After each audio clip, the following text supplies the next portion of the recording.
बिस्मिल्लाहिर्रहमानिर्रहीम। अस्सलाम वालेकुम। आज 14 अप्रैल बरोज़ जुमेरात हम बात करेंगे दो अहम इशूज़ के हवाले से। इमरान ख़ान ने कल जब आवाम से सड़कों पर आने का ऐलान किया और जो करप्ट हुकूमत है या सियासतदान हैं जिन्होंने बैरूनी फंडेड अदम एतमाद लेकर आए और फ़ौरन फंडेड एक हुकूमत बनाई गई, जिसके बारे में इमरान ख़ान ने कहा कि इम्पोर्टेड हुकूमत नामंजूर, जिसका नारा लगाया। अब उस हुकूमत के ख़िलाफ़ और उसके चहीते इदारे इलेक्शन कमीशन के ख़िलाफ़ खुलकर इमरान ख़ान ने अदालती जंग भी शुरू कर दी है। और ना सिर्फ ताहयात नहली के लिए जो मुनहरफ अरकान हैं, जो लोटा करेसी है, उसके ख़िलाफ़ सुप्रीम कोर्ट ऑफ पाकिस्तान में डायरेक्ट आर्टिकल 184(3) के तहत दरख्वास्त दायर कर दी है और बड़ी अहम उसमें पॉइंट्स उठाए गए हैं इमरान ख़ान की तरफ से। और दूसरी तरफ इलेक्शन कमीशन का जो किरदार है, इलेक्शन कमीशन जो इलेक्शन चुराने के लिए या इलेक्शन को मज़ीद डिले करने के लिए एक बहुत बड़ा गैर आइनी काम करने जा रहा था, उसको पकड़ा है पाकिस्तान तहरीक इंसाफ ने और वो अदालत लेकर जा रहे हैं। उसकी तफसील भी मैं आपके साथ शेयर करूँगा। पहले मैं आपको बताता चलूँ कि पाकिस्तान मुस्लिम लीग नून ने कासिम सूरी के ख़िलाफ़ एक दरख्वास्त दायर की है। डिप्टी स्पीकर हैं कौमी असम्बली के, और 13 अप्रैल को एक नोटिफिकेशन जारी किया गया, एक सर्कुलर जारी किया गया डिप्टी स्पीकर की तरफ से, जिसमें ये कहा गया कि इजलास 22 अप्रैल को होगा। जो इजलास स्पीकर कौमी असम्बली के हवाले से होना है और उनके इलेक्शन के हवाले से होना है, उस पर इजलास 22 अप्रैल के लिए मुलतवी किया था डिप्टी स्पीकर ने। उसके ख़िलाफ़ नून लीग के मुर्तज़ा जावेद अब्बासी इस्लामाबाद हाई कोर्ट पहुँचे हैं और उन्होंने इस्लामाबाद हाई कोर्ट में दरख्वास्त दायर की है। दरख्वास्त में ये कहा है कि 22 अप्रैल तक जो इजलास मुलतवी करने का 13 अप्रैल का सर्कुलर है वो आइन से मुतसादिम है। उस पर इस्लामाबाद हाई कोर्ट से कहा कि डिप्टी स्पीकर की जो रूलिंग है या जो सर्कुलर है उसके ख़िलाफ़ फ़ैसला दिया जाए। दरख्वास्त में इस्तदा की गई कि डिप्टी स्पीकर को स्पीकर असम्बली के इलेक्शन के लिए इजलास फ़ौरी बुलाने का हुक्म दिया जाए। दरख्वास्त गुजार ने इस्तदा की कि सेक्रेटरी पार्लिमानी अमूर और सेक्रेटरी असम्बली को 16 अप्रैल को इजलास बुलाने की हदायत की जाए। ये भी इस्तदा की गई है कि डिप्टी स्पीकर को स्पीकर कौमी असम्बली के इख्तियारात का इस्तेमाल करने से रोका जाए। और दरख्वास्त में deputy speaker Qasim Suri, secretary पार्लिमानी अमूर और सेक्रेटरी असम्बली को फ़रीक बनाया गया है। ये इस्लामाबाद हाई कोर्ट में पाकिस्तान मुस्लिम लीग नून की तरफ से दरख्वास्त दायर की गई है। आज दरख्वास्त दायर हुई है और इस्लामाबाद हाई कोर्ट ने लार्जर बेंच बना दिया है। 3 रुकनी ये बेंच है, उसमें चीफ जस्टिस अतर मिनल्ला साहब हैं और उनके साथ 2 और ऑनरेबल जजेज़ हैं, जो कल समाअत करेगा। कासिम सूरी डिप्टी स्पीकर की इस सर्कुलर के ख़िलाफ़ कल अहम समाअत होगी इस्लामाबाद हाई कोर्ट में। आप जानते हैं कि इसी तरह का एक मामला लाहौर हाई कोर्ट में भी था और चीफ जस्टिस अमीर भट्टी साहब ने स्पीकर ने जो इजलास बुलाया था और स्पीकर ने जो इजलास बुलाने का नोटिफिकेशन जारी किया था उसको बरकरार रखा था। और अदालत ने कहा था कि आर्टिकल 69 के तहत स्पीकर के जो इख्तियारात हैं उनमें जो उनके असम्बली से रिलेटेड इख्तियारात हैं उसमें हम इंटरफेयर नहीं कर सकते। इस वजह से जो हमज़ा शहबाज की दरख्वास्त थी कि 16 अप्रैल से पहले इलेक्शन करवाया जाए पंजाब असम्बली का वज़ीर आला पंजाब के लिए, उसको मुस्तरद कर दिया था, उसको खारिज कर दिया था। अब वही मामला इस्लामाबाद हाई कोर्ट में है। इस्लामाबाद हाई कोर्ट में एक तो मामला ये है कि जो डिप्टी स्पीकर ने 13 अप्रैल को सर्कुलर जारी किया है, 22 अप्रैल को इजलास बुलाने का, वो गैर कानूनी है। एक तो उसको ख़त्म किया जाए और साथ ये कहा गया है कि डिप्टी स्पीकर के इख्तियारात इस्तेमाल नहीं कर सकता। हालांकि इसके ऊपर हमने बैरिस्टर अली ज़फ़र साहब की बड़ी डिटेल आर्गूमेंट सुने थे जब सुप्रीम कोर्ट में मामला चल रहा था कि जो रूल 28 है वो इजाज़त देता है स्पीकर को कि डिप्टी स्पीकर को कि वो स्पीकर के इख्तियारात इस्तेमाल कर सकता है। अब क्योंकि जब स्पीकर नहीं है तो उसके इख्तियारात डिप्टी स्पीकर ही इस्तेमाल करेगा। यही वजह है कि डिप्टी स्पीकर इस सारे के सारे मामले को देख रहा है और अब डिप्टी स्पीकर के ख़िलाफ़ दरख्वास्त दायर की थी।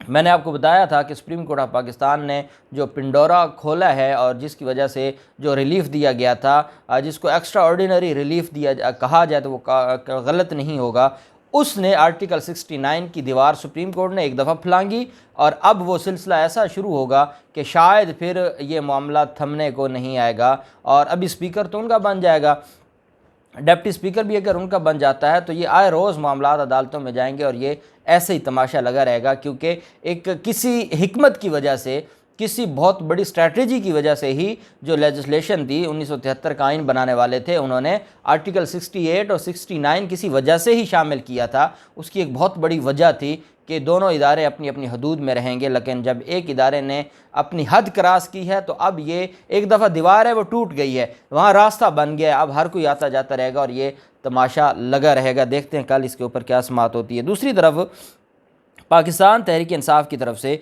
इलेक्शन कमीशन के ख़िलाफ़ जो कानूनी जंग है वो शुरू की जा रही है और मामला अदालत में जा रहा है। जो इलेक्शन कमीशन की तरफ से हल्का बंदियों का एक शेड्यूल जारी किया गया है, क्योंकि मरदमशुमारी के रिज़ल्ट्स नहीं आए थे, पुरानी मरदमशुमारी पर हल्का बंदी शुरू करने जा रहा है इलेक्शन कमीशन।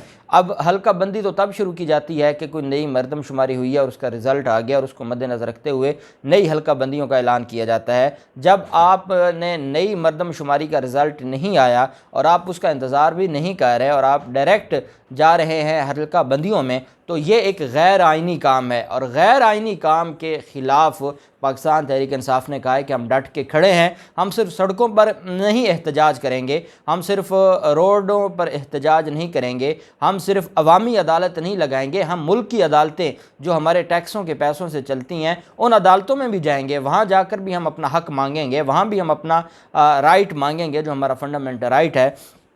अब पाकिस्तान तहरीक इंसाफ की तरफ से ये कहा गया है कि इलेक्शन कमीशन के मुल्क भर में दोबारा हल्का बंदियों के इक़दाम को हम चैलेंज करने का हमने फ़ैसला किया है और हल्का बंदियाँ सिर्फ इस सूरत में मुमकिन होती हैं जब नई मरदमशुमारी हो। मरदमशुमारी के बगैर हल्का बंदियाँ आइन की संगीन खिलाफ वर्जी हैं।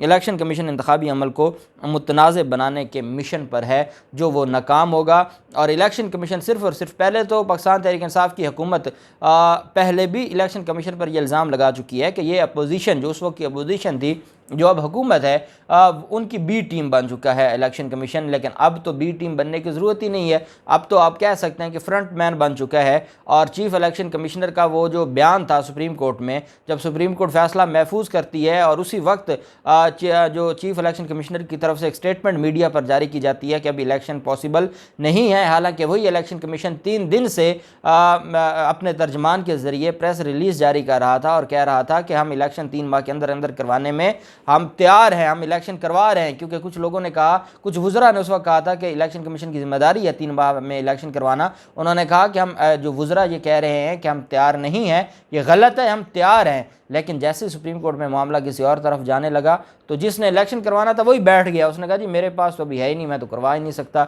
जब अंपायर कहे कि मैं मैच नहीं करवा सकता तो फिर उसके बाद मैच कैसे होगा? ये एक प्री प्लान तरीके से सारा कुछ हुआ था।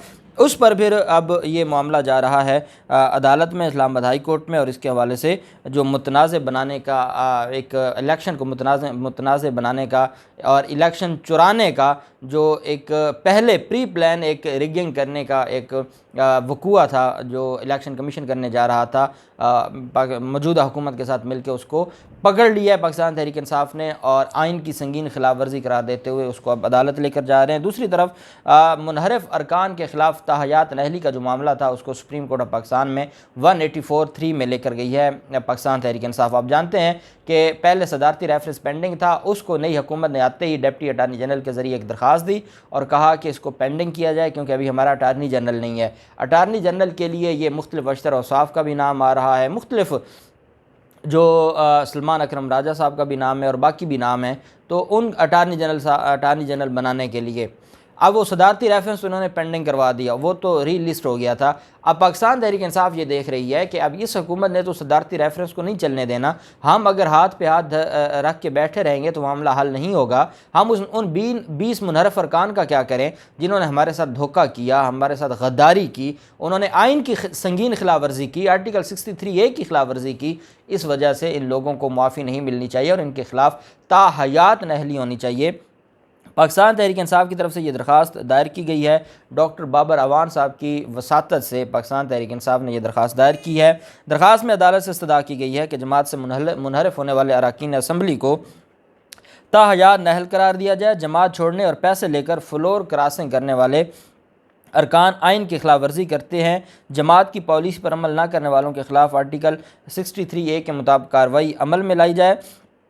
पार्टी टिकट पर इलेक्शन जीत कर अवाम के वोट को बेचा नहीं जा सकता। बाबर अवान ने मुनहरफ अरकान की ताहयात नहली के लिए जो सुप्रीम कोर्ट में दायर दरख्वास्त दायर की है उसमें इलेक्शन कमीशन को पार्टी बनाया गया है, स्पीकर कौमी असम्बली को पार्टी बनाया गया है और वफाक को उसमें फ़रीक बनाया गया है। आप जानते हैं कि इन 20 मुनहरफ अरकान के ख़िलाफ़ जो रेफरेंस भेजे गए थे स्पीकर को, वो रेफरेंस आगे चले गए हैं इलेक्शन कमीशन के पास। इलेक्शन कमीशन ने 1 माह के अंदर अंदर उसके ऊपर कार्रवाई करके फ़ैसला देना है। इलेक्शन कमीशन के फ़ैसले के ख़िलाफ़ फिर दोनों फ़रीक़ैन के पास ये इख्तियार होगा कि वो सुप्रीम कोर्ट जा सकते हैं। लेकिन पाकिस्तान तहरीक इंसाफ ये चाहती है कि इलेक्शन कमीशन अभी ये तो डिसाइड नहीं करना कि वो जो नहली है वो 2 साल के लिए, 3 साल के लिए, 5 साल के लिए या ताहयात है। इस वजह से इस सवाल का पहले इलेक्शन कमीशन के फ़ैसले से पहले इस सवाल को अदालत ने इसकी तशरीह करते हुए आर्टिकल 63A की तशरीह करते हुए सवाल का जवाब देना है। और अदालत को कहा गया कि जिन लोगों ने फ्लोर क्रॉसिंग की है और अपोजिशन बेंचों पर बैठे हैं अदम एतमाद के वक्त, वो बताएं कि वो नहल क्यों नहीं है और वो ताहयात नहल क्यों नहीं है। और ये दरख्वास्त दायर की है बाबर रवान साहब की तरफ से और मैं समझता हूँ कि ये एक बहुत अच्छी मूव है। उसकी वजह यह है कि आर्टिकल 63A के हवाले से सदारती रेफरेंस अब हुकूमत ना चलने देती, हुकूमत उसको वापस भी ले सकती है। लेकिन अगर ये दरख्वास्त चली गई तो ये दरख्वास्त एक बहुत बड़ा काम होगा और जो दरख्वास्त पे जो एक पिटीशन पर सुप्रीम कोर्ट फैसला दे सकती है वो एक सदारती रेफरेंस पर नहीं दे सकती। और पाकिस्तान तहरीक इंसाफ ने बड़े अच्छे टाइम पर ये 2 बड़े काम किए हैं, इलेक्शन कमीशन के ख़िलाफ़ और नाअहल अरकान के ख़िलाफ़, मुनहरफ अरकान के ख़िलाफ़। देखते हैं क्या होता है, जो भी तफसीलात होंगी आपके साथ शेयर करते रहेंगे। अल्लाह पाक पाकिस्तान का में नासिर हो। बहुत शुक्रिया। अल्लाह हाफिज़। पाकिस्तान जिंदाबाद।